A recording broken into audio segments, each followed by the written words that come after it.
Welcome back to APG Talks. My name's Andrew Gray. I am the host of the show. Thanks so much for joining, whether you're watching or listening. We are right in the middle of a season on the subject of soul tank management, keys to avoiding burnout.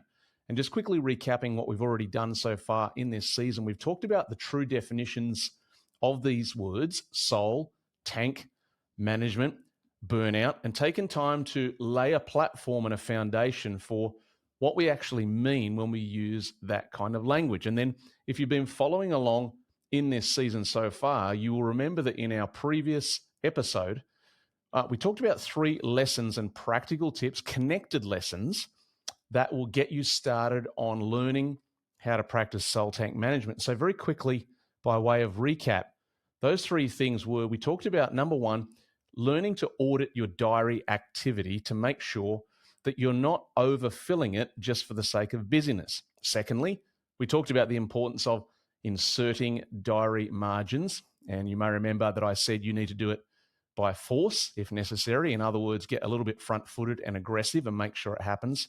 And then number 3, we talked about learning to rest. And we focused really, really closely on the idea of learning to rest. It's so easy to just think when you hear that phrase that you already know how to rest. But if we were already resting well, we wouldn't be in need of hearing content like the content that's in this particular season. And so we either need to learn or relearn what it actually means to rest wisely, to rest on purpose, intentionally, so that we get the results that we're hoping to get. And so one of the key thoughts that we had there was this idea that if we're going to learn to rest, what it actually means is we have to learn to cease from producing. In other words, there are moments in our day and our month and our year and so forth where the core of our activity, the things that we're doing, they themselves might stop because it's the end of the work day or what have you. It could be the weekend. But actually in our mind and our emotions and our will, the place where our soul is, in those areas, we're still moving. The machine is still turning over. And so the key to rest, or learning to rest, is to cease from producing, to learn how to switch the mind off, learn how to disengage the emotions, learn how to get off that treadmill of the internal machinations that keeps us in that mode, burns more fuel, and causes us to get depleted and flat. So we talked about that in our last episode. Today, we're going into 3 more lessons and practical tips on how we can begin to master soul tank management. You see, this entire season is all about empowering you and helping you to realize that if you understand what your soul tank is and how to manage it well, you're going to do a far better job on the road ahead in avoiding burnout.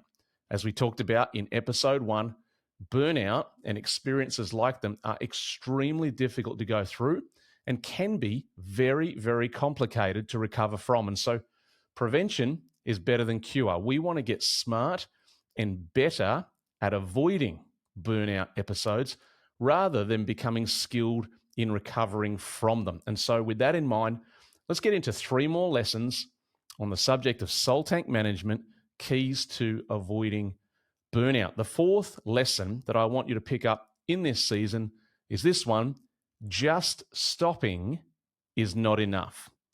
Lesson 4, just stopping is not enough. Now, I want you to use your imagination as you're listening to me describe this one right now. Just stopping. In other words, when we take our stops, when we finish our workday, when we finish our chores, when we have those moments, those breakers in our diary, stopping is what we do first, and stopping is better than nothing, absolutely. But just stopping, as if to infer that there are other things that we should do once stopped, and that is the inference that I'm making and the assumption that I'm setting you up for. Once we stop, we then need to engage the next step of what it takes to manage our soul well. And just stopping is not enough. That is a phrase and an insight and a truth that I want you to sit with and meditate on, reflect on as it pertains to your own life, so that you can catch the true understanding that just stopping is not sufficient. We have to go further. If you can remember the metaphor of the car that we've been using throughout this season so far, and the idea that a car has got to use fuel to go from A to B and so on and so forth. If you could imagine an automatic car, a manual car, whatever you drive, when you engage neutral on the gear shifter, you will realize that you don't have the capacity to go forwards or backwards. You are simply stopped. The same principle is true when you turn the engine off, or you put the car in park, or you put the handbrake on. This is the metaphor that we're looking at when we talk about our own lives and we look at our own diary, and we have little breakers in the diary, which we talked about in our previous episode. But we get to a stop, and we have to understand that we've got to go further than just stopping, because just stopping is not enough. You see, when we are in neutral or in park, or when the engine is off in that car that we drive, which reflects us taking our little timeouts in our week, when we're in that mode, we need to understand that even though we are no longer burning, nor are we refueling. We might be no longer burning, but we're still not refueling when we don't realize that just stopping is not enough. We have to go beyond stopping. Definitely, that switches off the fuel burn. But we have to go beyond that, which is what we're going to talk about in lesson 2 today, and do more than just stopping. Can you imagine the insanity of yourself or myself or somebody else if we actually drove our car in the way that we practice poor soul tank management? In other words, everybody accepts the fact that there is fuel required to drive from A to B. And everybody is taught when they first learn to drive that you need to estimate how far you're going to travel, how long it will take to get there, how much fuel will you need in the tank to get to your destination. And we map these things out. And today we've got great devices like Google Maps and other things that help us to have a more accurate estimation of how long it's going to take and the distance to travel and so forth. And one of the crucial factors that we always do every day, whether it's the most important drive of our life or just our basic commuting around town, we always check the fuel tank levels. We look on the dashboard and we see where that little needle is pointing, and we make an assessment. Have I got enough fuel to get from A to B on this particular trip without refueling, or do I need to refuel? Now imagine if you were driving from A to B, and as you turn the car on, your best guess was that you didn't have enough fuel. And so what you decided to do was drive halfway, then pull over to the side of the road, put the car in park, turn the engine off, and sit and wait for an hour so that you could increase your chances of getting to your destination. Now think about this for a moment. You knew when you started that you had insufficient fuel supply, and yet you concluded that the way to still arrive at your destination was to have a break and just stop halfway along the route, turn the engine off, and wait an hour or so. Let the car take a break. Let the car take a rest. And then turn the car back on to continue your trip, only to realize that having stopped for an hour, the fuel tank did not have any more fuel than when you turned it off an hour before. If you were to get upset at that reality, we would all respectfully call you insane, because everybody knows just stopping is not enough to put extra fuel in the tank to get to your destination. Isn't it fascinating that we can accept the simple truths of that metaphor in something as accessible and as regular and familiar as a daily commute or a daily drive? And yet, when we want to layer that same principle and that same truth back to our own lives and our own soul, we suddenly hit a roadblock in our thinking. But that's why I'm here. That's what this season is about, to try and help you understand that your soul and the resources, the fuel resources, the energy supply in your tank, as it were, internally, it operates the same way. It can fill up, it can burn down, it requires refueling and topping up on a regular basis. Otherwise, eventually, one of the trips that you take from A to B, you're going to fall short and not be able to get to your destination. Think about it again in that metaphor. Stopping halfway on the side of the road, hoping that that will increase your chances of having enough fuel, is utter craziness. The exact same principle applies in our lives, in our inner life, and in our soul tank management. that if we just stop, whilst it's better than nothing because the burning stops in our fuel tank, just stopping is still not enough. We have to add fuel to the tank, which brings me to lesson 2 in this episode today, number 5, and that is to refuel uniquely. Refuel uniquely. That 2-word phrase is inferring quite obviously to us that what we have to do is to refuel. Obviously, we've just spent 5 minutes talking about the craziness of just stopping and hoping that that will do the trick. But you'll notice I've added this second word, refuel uniquely, as if to infer that somebody else's petrol in the soul is not necessarily the same petrol that you need in your soul to get you happily to your destination. And that's exactly the point that I'm making, that not only do you need to practice the general principle of learning to refuel regularly, but you need to know what type of fuel works in your soul tank so that your engine keeps on going and operating in the best way. A little bit like different cars operate on different fuels. You can put diesel in, you can put unleaded in, you can put various octane levels, you can even have an electric vehicle, but still it's a type of fuel. And each engine is designed to cope with a unique type of fuel so that it can function smoothly and do the job that it was created to do. You are the same, that you have a soul tank and you have a unique kind of fuel that will top you up and help you to function at optimum level. Now, when I talk about refueling uniquely, I want you to understand that there will be a tangible difference in your soul tank when you refuel uniquely and do it well. In other words, you will feel the difference. Now, one of the ways that you can know that there is a difference between the fuel in your tank getting low versus effective refueling in your tank is that you will be able to measure your motivation levels. Your motivation levels are one of the greatest key indicators of your fuel level in your daily life, especially if you can reflect back on a time previously where your motivation levels were higher.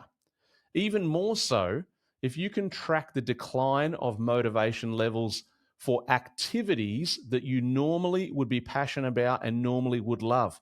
That is a huge indicator to you that your fuel tank is suffering from low resources. So in the same way that you can feel low motivation, you will also feel the tangible topping up of your motivation and your energy coming back to you when you refuel uniquely and put those resources back in your soul tank.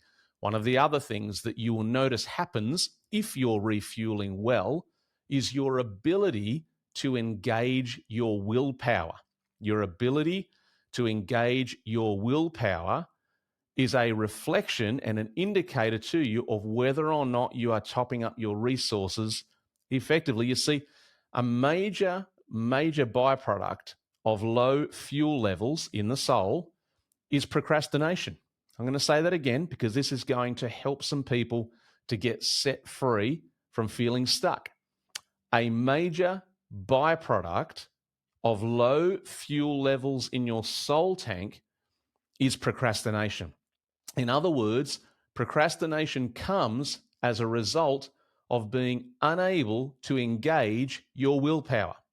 When motivation levels are low, reflecting low fuel supply, it's difficult to engage that gear of your will that says, I'm going to do ABC and I'm going to do it now. Now, I will admit that sometimes procrastination exists in a person's life purely because it's a bad habit. I know that that can happen as well. However, for some of you listening and watching, the existence of procrastination, the existence of an unengaged will, the existence of low motivation levels, these indicators are actually talking to you about the existence of a low fuel supply in your soul tank. Now, I also want to say that when it comes to refueling uniquely, I am basically making the assumption that you, as a mature person, as a wise person, you already know that you need to be on top of the basics before you start trying to diagnose some of the more nuanced insights that we're talking about in a season such as this one. And what I mean by that is I'm making the assumption that you are taking care of the basics in the areas of things like food and diet, sleep patterns, exercise, and all of those factors that play a very real part in whether or not we feel like we have energy to do the things we have to do in life. For example, if you are living completely in denial and completely ignoring the importance of your food, your sleep, and your exercise, you may be better off to attend to those baseline factors before you try to discover the truths about your soul tank management. However, making the assumption that you are aware of that and that you're taking care of that, we actually can move on to things like the understanding of refueling uniquely. Refueling uniquely. Now, the truth is, learning to refuel uniquely is something that comes by experimentation. In other words, until you become aware of these truths, you might not be able to answer the question, what specifically refuels you? Now, you might hazard a guess, you might pluck some things out of the air, but what I am encouraging and urging all of you to do is to begin to pay attention to the recreational activities that you currently do and the recreational activities that you may begin to try to do. And as you're doing them, you need to pay attention to what's happening in your soul. You need to make an assessment, an evaluation around, did that activity, did that thing that I just spent all of that time on this weekend or that other evening, did I feel it put some resources back in my soul tank? How are you going to know the answer to that question? You're going to check your procrastination levels. You're going to check whether you can engage your will any better now than you did before. You're going to check whether or not you have motivation for the tasks that you used to have motivation for. If you're finding no change, you might be doing an activity or doing something that's not overly effective in refueling you. However, the converse is true. If you find yourself tangibly filling up with those soul resources, you may have struck gold, my friend. You may have discovered that for you, something unique that fills you can be accessed again and help you to do really great soul tank management, putting the resources in so that the fuel level indicator comes up, and then you will do better in the natural rhythms of your life and routine. I want to give you a couple of examples in my own life. One particular example that has not really refueled me that well, and another example that has refueled me well. And these are both items that anybody could do. But the reason I'm telling you these stories is because I have learned how they impact me uniquely, because they will be different for everybody. And that's the point. I want you to understand that refueling is not just a generic principle that you try to do when you've got spare time. It's essential. It's crucial. You're not going to get to your finish lines well if you don't refuel well. One friend of mine once said it this way: if you want to go well, you have to stop well. And it's so true. So I want you to understand that we are talking about just stopping is not enough. We need to refuel uniquely, and we need to discuss and assess whether or not the fueling activities that we're engaged with are actually putting resources in the tank. So 2 examples that I mentioned a moment ago. First of all, I discovered many years ago that going to movies for me, I'm a great lover of late night movie sessions. I have been there on dozens and dozens of occasions. I enjoy it because it's an opportunity to get a more empty cinema. Many times I've had a completely empty cinema, particularly on a late session on a Sunday night. And I go to these movies and I deliberately engage something that would be called healthy escapism. In other words, you go into a movie that is based on a storyline that's not overly believable, or stunts and action that is definitely not believable, and you allow yourself to go into a place of fiction for a couple of hours in order to relax. Well, because of this practice of evaluating my own soul tank, I learned very quickly that a movie session for me, whilst it was a time to switch off the fuel burning, I realized that the activity was just a neutral activity as far as whether I was refueling or not. How do I know? Because I would come away knowing that I had stopped burning, but there were no tangible increases in the resources in my soul. Willpower, motivation, procrastination were not changed for the positive as a result of engaging in that recreational activity. So, what did I do about that? Well, I still go to movies, but in my mindset, I have a different understanding of the role that that recreational activity plays in my life. I no longer expect it to put fuel in my soul because I know it doesn't. However, I know that it's an enjoyable activity that is putting my soul engine in neutral. It's allowing me to stop burning for a couple of hours. It allows me to cease from producing in my mind and in my emotions. But I do know that it's not a refueling exercise for me. It might be for you, it might be for others, but for me, I've learned that it's only neutral, and that has helped me tremendously. Here is a second example of what I'm talking about when I say refueling uniquely. I discovered an activity for me many years ago that does refuel me uniquely. It's very simple. It's called road trips. I love to get in the car and go for a long drive based on a couple of factors. As long as I'm not in traffic, as long as I can keep on moving. So for me and where I live, I have often gone for reasonably long drives south, generally from where I live, on the highway, anywhere from 2 to 3 hours south. And I've told people this story many times and recounted to them how I've driven to towns and cities up to 2 or 3 hours away to buy a takeaway coffee and turn around and come home. And some people look at me almost cross-eyed. They think it's madness. But then I have to explain to them why I do it and what it's doing for me. I discovered years ago that when I would take one of these road trips, I would come back with a tangible, positive change in my soul tank and the resources available with motivation, willpower, and a decrease in procrastination. I knew it was working. I knew that I'd unlocked something that was unique to me as far as refueling. And so I began to dig even deeper and challenge myself to try and figure out exactly and specifically why. Why is the road trip working? Why is it putting fuel in my tank? Now, if I were lazy, I could have simply reasoned, oh, well, I enjoy cars, I enjoy driving. And maybe that was the answer, but I wasn't prepared to rest on that assumption.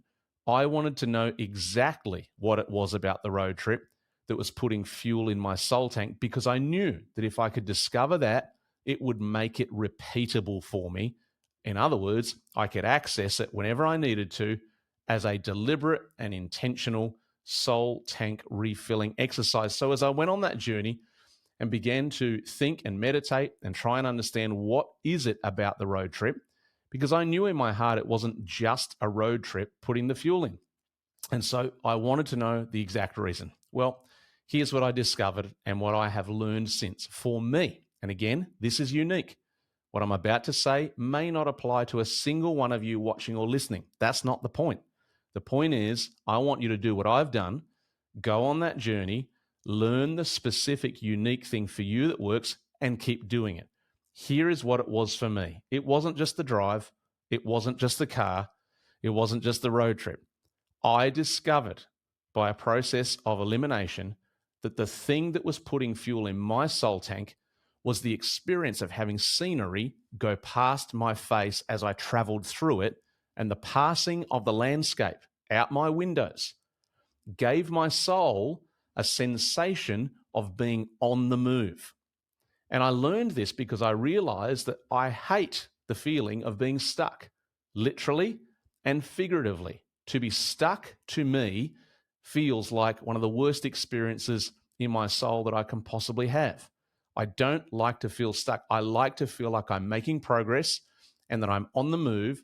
And I discovered that that sensation of driving through scenery and through landscape with things passing by my windows as I drove down the highway, that sensation gave my soul a feeling of being on the move and making progress.